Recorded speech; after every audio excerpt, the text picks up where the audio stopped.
Welcome to Quick Classroom Mysteries. You must be the new junior detectives. Let us see how well you can put your newfound skills to the test. You'll be working closely with our best detectives, Inspector Felix and Detective Attler. Because you are new detectives, we'll need your help in the future. Subscribe and hit the bell to be notified of future cases. Now to the case. Inspector Felix studied the crying parents quietly and thoughtfully. Their distress, while obvious, seemed somewhat manufactured. Inspector Felix could feel the skeptic inside himself rising up. You take the lead on this one. He motioned to Detective Attler. She nodded. Reaching out a comforting hand towards the parents, she asked, "Tell me again what happened." "We were away in Aspen for a few weeks. We were supposed to be there another 2 weeks, but when we were unable to reach our daughter, we decided to come home early," the mother began. "When we got home, the house was trashed, and there was no sign of our daughter." The mother let out a loud sob. Leaning forward, she began to cry violently. The father rubbed her back and continued telling Detective Attler what had happened. "We searched the whole house and saw that her phone was still in her room. She's normally attached to that thing. When we saw it, that is when we realized something was terribly wrong. We rang all her friends, and many of them had not heard from her in a while too. Then we rang the local hospitals in case she had come in as an unknown person. The only unknowns they had did not match our daughter's description. A few hours after we got home, this was slipped under our mailbox. I rushed outside, but was unable to see anyone. They must have been watching the house." The father paused as the mother wailed, "Oh my goodness, they are watching us. Who would do this?" The father passed the note to Detective Attler. Detective Attler inspected it and then handed it to Inspector Felix. Inspector Felix turned it over in his hands a few times. The paper had a series of symbols. It seemed to be in a foreign language. "Do you recognize this language?" Inspector Felix asked no one in particular. "I think it is Chinese," the father responded. "Chinese?" asked Inspector Felix, raising one eyebrow. "I do a lot of international business dealings in China," the father explained. "I don't speak or read Chinese. We usually use interpreters." "Can you think of anyone who speaks or writes in Chinese who would have a reason to kidnap your daughter?" Detective Attler interjected.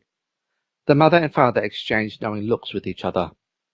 "What's that about?" Inspector Felix asked suspiciously. "I had a major deal go bust with a Chinese company. They lost millions of dollars, and in our last conversation on the phone, the company owner told me I would regret my decision.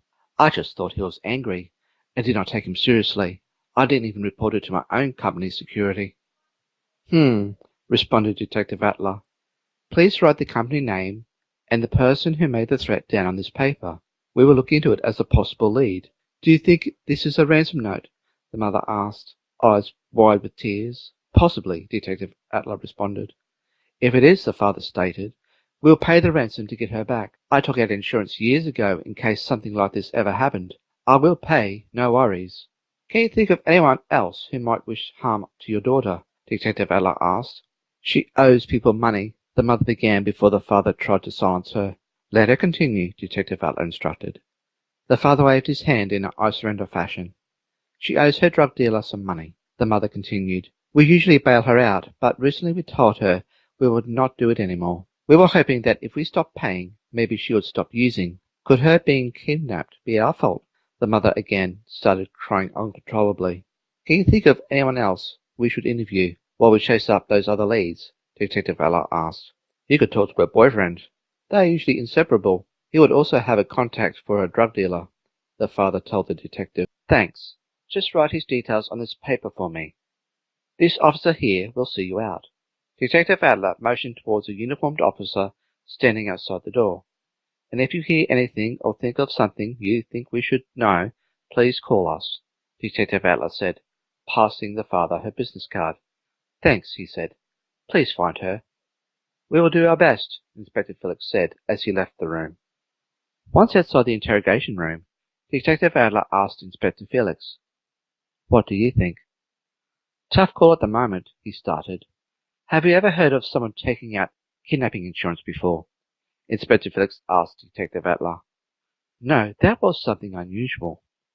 "Do you think it is a scam?" Detective Attler responded. "I'm not sure.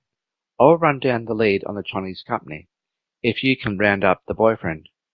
Let me know when he is here," Inspector Felix said to Detective Attler. A few hours later, Detective Attler and Inspector Felix found themselves in the same interrogation room, talking to the boyfriend.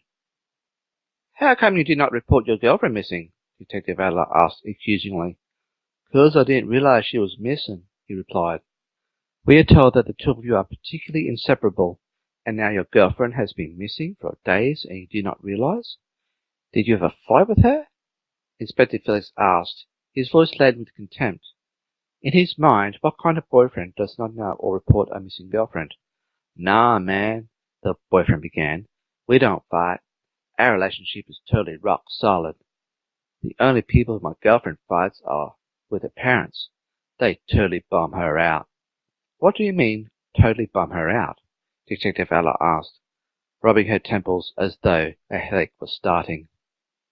"Well, her parents are like totally controlling. They think they can manipulate her with their money." The boyfriend leaned in as though he was about to share a secret. "They wanted her to be a perfect little puppet daughter, but she was too cool for that. She was going to tell them sayonara, dude.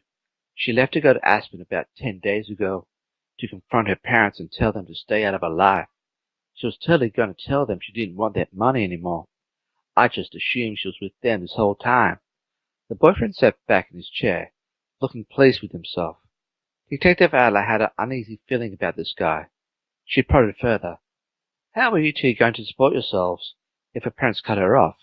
Like, we're going to start a business and move to Mexico and be total beach bums, dude," he explained. "What kind of business?" Inspector Felix interjected. "Oh, dude, I can't tell you, proprietary secrets and all. Don't want you stealing my business plan," the boyfriend smirked. "Is it legal?" Detective Attler asked matter-of-factly. Of course, yeah, sure. Wouldn't mention if it wasn't." The boyfriend flushed a little as he stammered out his answer. "Have you ever seen this before?" Detective Attler asked, handing the boyfriend a photocopied copy of the Chinese note. "Nah, but this is a ransom note," the boyfriend said excitedly. "How do you know that is a ransom note?" Inspector Felix asked the boyfriend. "Before deciding to go to Mexico, we were going to move to China, so I spent a long time studying the Chinese alphabet, so I'd be able to read Chinese when we got there," the boyfriend explained. "Can you read this for us?" Detective Attler asked. Yeah, it says, "Put $2 million in an unmarked bag and leave outside your door on Monday night at 8 p.m. "Oh, damn, that's a lot of money," the boyfriend explained. "You read that really easy," Inspector Felix noted. "Yeah, I tried really hard to learn the alphabet. Guess I'll have to learn Spanish now," the boyfriend said, staring off into the distance. Snapping his fingers in the boyfriend's face, Inspector Felix asked, "Do you have the contact details for her drug dealer? We were told that she might have owed him some money. We want to just have a chat with him." "Oh, no, dude, she didn't owe him any money. He was getting a share of our business, and they was going to totally write off her debt. I can give you his number, though." The boyfriend wrote a name and number on a piece of paper that Detective Attler handed him. Detective Attler and Inspector Felix left the room and discussed the case privately. At first I thought the boyfriend was just stupid, but now I'm pretty sure he's guilty of kidnapping his girlfriend, and she is in on it too," Inspector Felix said to Detective Attler. "Me too. Should I go in and just arrest him?" Detective Attler asked. "You most certainly should." Inspector Felix nodded as Detective Attler moved back into the interrogation room. "What was the boyfriend's mistake that got him caught?" Pause now to discuss with your class. Unlike the normal alphabet that Western society uses, the Chinese have no alphabet. So the boyfriend got caught because of this fact. You have been excellent detectives. We will need your help in the future to help solve cases. Subscribe and hit the bell to be notified of future cases. Thanks for watching.